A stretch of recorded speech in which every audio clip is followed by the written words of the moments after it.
Chicken cutlets बनाने के लिए यहाँ मेरे पास बॉइल्ड पोटैटो हैं, इनको हम एक मैशर की मदद से इन्हें हम बहुत अच्छे से जो है वो मैश करेंगे।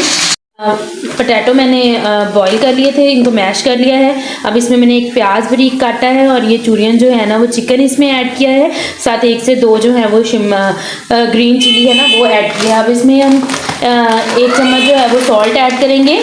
इस तरह से हम अपने हाथ को जो है वो ऑयल लगाएंगे और हथेली की मदद से प्रेस करते हुए हम इसे इस तरह से ना एक गोल जो है वो कटलेट्स की शेप दे देंगे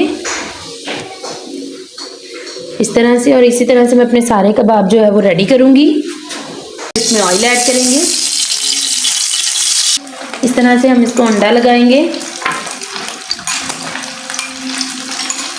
और बस घी में ऐड करते जाएंगे। सारे कटलेट्स हम इसमें ऐड करते जाएंगे।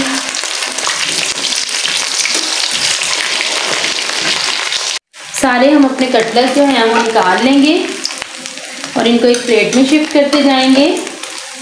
जब ये गोल्डन ब्राउन हो जाएंगे